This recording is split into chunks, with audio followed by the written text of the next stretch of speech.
Assalamualaikum warahmatullahi wabarakatuh. Perkenalkan, saya Firda Sari Kusuma dari absen 18 dari kelas 12.2 dan di sini saya akan menjelaskan tentang salah satu fisikawan yaitu bernama Blaise Pascal atau yang biasa kita sebut itu Pascal. Nah, ini sebenarnya sudah cukup familiar ya dengan kalimat Pascal ini. Nah, jadi sebenarnya Pascal itu siapa sih? Jadi Pascal itu lahir pada tanggal 19 Juni 1623 dan meninggal pada 19 Agustus 1662. Nah, dia itu bukan cuma fisikawan, tapi dia juga matematikawan, terus habis itu dia juga filsuf. Dan awalnya Pascal ini memiliki ketertarikan pada ilmu pengetahuan dan juga ilmu terapan. Nah, ini untuk latar belakangnya. Jadi, Blaise Pascal itu kan tadi lahir pada 19 Juni 1623 di Clermont atau di Prancis. Nah, sebenarnya itu pada saat itu Blaise Pascal itu punya ibunya itu bernama Antoinette Béguin, tetapi pada saat Pascal umur 3 tahun itu ibunya meninggal dunia. Nah, setelah itu si ayahnya adalah Etienne Pascal dan dia itu adalah pegawai perpajakan dan dia juga seorang ilmuwan tapi masih amatir dan dia sangat amat peduli dengan pendidikan anak-anaknya. Nah, oleh karena itu mereka pindah ke Paris untuk mendapatkan pendidikan yang lebih layak. Tapi pada saat itu akhirnya ayahnya memutuskan biar dia aja yang mengajar anak-anaknya sendiri. Nah, sebenarnya si ayahnya ini sudah melarang si Pascal itu untuk belajar matematika untuk terlalu dalam karena umurnya itu belum sesuai. Tetapi Pascal itu menemukan cara untuk belajar sendiri hingga akhirnya pada umur 12 tahun Pascal mampu untuk membuktikan salah satu teorema Euclid, itu teorema matematika.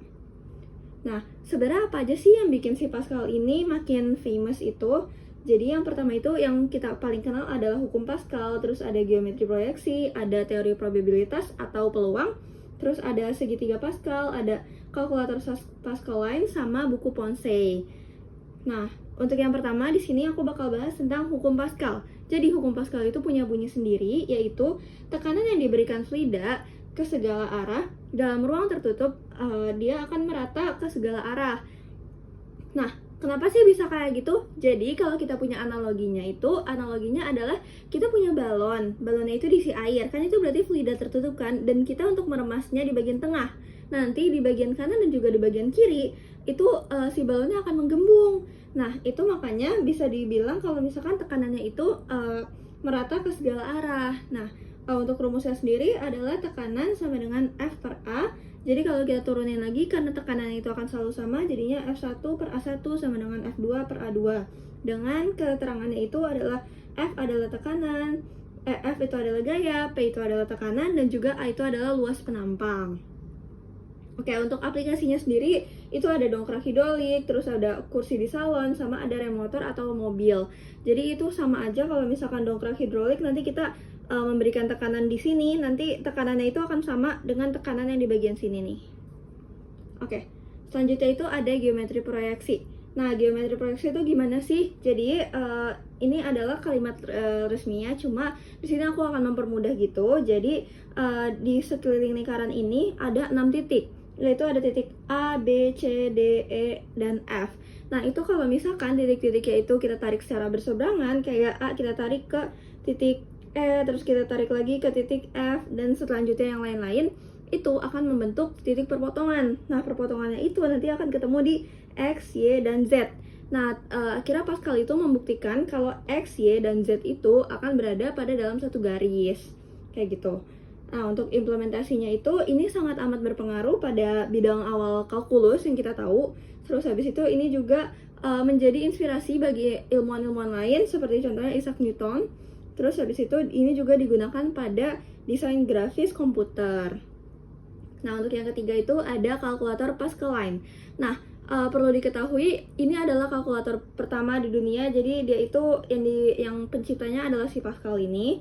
Nah, ini tuh kenapa dia mau bikin si kalkulator ini? Karena kan ayahnya itu bekerja di bagian perpajakan dan dia itu selalu melihat ayahnya itu bekerja tuh menggunakan cara manual, yaitu coret-coret. Nah, dia merasa itu kayak kurang efisien dan kasihan sama ayahnya. Akhirnya dia berusaha untuk membuat salah satu alat hitung, yaitu bernama kalkulator Pascaline. Nah, cara kerjanya itu gimana sih? Jadi, seperti yang kalian bisa lihat, ini itu tuh ada roda-rodanya gitu. Nanti di setiap roda-roda ini akan melambangkan ini digit satuan, ini digit puluhan, ini digit ratusan, dan seterusnya. Jadi ini cara kerjanya mirip banget sama jam. Seperti yang kita tahu kalau misalkan jarum jam di angka menit itu berubah dari 5 ke 10, itu jarum yang menunjukkan si jamnya itu gak akan berubah kan? Nah itu juga sama, di sini kalau misalkan cuma ke 4 terus ke 5, itu di bagian yang puluhan gak akan berubah. Tetapi dia akan berubah itu kalau misalkan dari angka 9 dia pindah ke 10, nanti puluhannya akan bertambah 1, seperti itu. Nah ini sebenarnya implementasinya tuh apa sih? Ini sangat amat penting karena ini adalah cikal bakal dari kalkulator modern yang kita gunakan saat ini.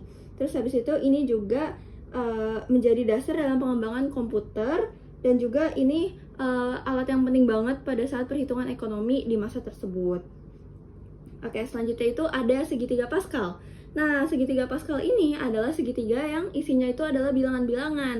Nah, bilangannya itu kita dapat dari kombinasi. Seperti yang di sini, ini satu itu berasal dari satu kombinasi 0, yang di sini itu satu kombinasi 0, ini satu kombinasi 1. Nah, selanjutnya akan terus-terusan seperti itu. Dan di sini ada tulisan baris-barisnya itu untuk mengetahui kombinasi berapanya.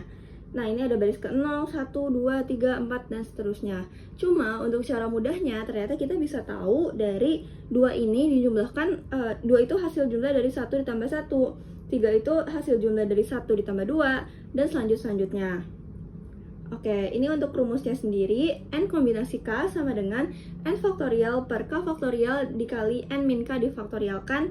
Nanti kalau kita turunin lagi, akan ketemu n kombinasi k itu hasilnya adalah n-1 permutasi k-1 ditambah n-1 permutasi k. Oke, untuk yang terakhir itu ada buku Ponce. Seperti yang tadi aku bilang itu, Pascal adalah seorang filsuf. Jadi pada akhir hidupnya itu, dia itu suka banget untuk berpikir tentang kehidupan manusia. Jadi isi buku Ponce-nya ini adalah filsafat, ilmu keraguan, terus eksistensi manusia, dan sebenarnya dia nggak pengen untuk merilis buku Ponce ini. Dia lebih ingin merilis tentang buku pembelaan terhadap agama Kristen, tetapi belum disempurnakan karena dia itu kalau nulis belum selesai, tapi udah lanjut yang baru lagi. Nah, kayak gitu. Nah, untuk Ponce-nya sendiri itu artinya adalah pikiran. Nah, sebenarnya buku Ponce ini yang membuat menjadi buku itu bukan si Pascal sendiri, melainkan teman-temannya, karena pada saat itu Pascal sudah wafat. Jadi yang menyempurnakan menjadi buku adalah teman-temannya, tetapi untuk isinya itu isi dari catatan-catatan si Pascal. Nah, untuk pengaruhnya itu, ini adalah salah satu karya yang paling berharga di bidang filsuf. Terus habis itu dia juga menginspirasi banyak ilmuwan dan juga filsuf-filsuf lainnya. Nah, ini untuk akhir hidup dari Pascal sendiri. Sebenarnya Pascal itu meninggal di umur yang cukup muda karena masalah kesehatan. Jadi dia itu sempat kena tuberkulosis. Terus habis itu karena kondisi fisiknya semakin lemah, akhirnya Pascal meninggal dunia pada 1662 di Paris, dan dia dimakamkan di salah satu gereja yang ada di sana. Oke, mungkin cukup sekian penjelasan yang dapat aku sampaikan. Kurang lebihnya mohon maaf. Wassalamualaikum warahmatullahi wabarakatuh.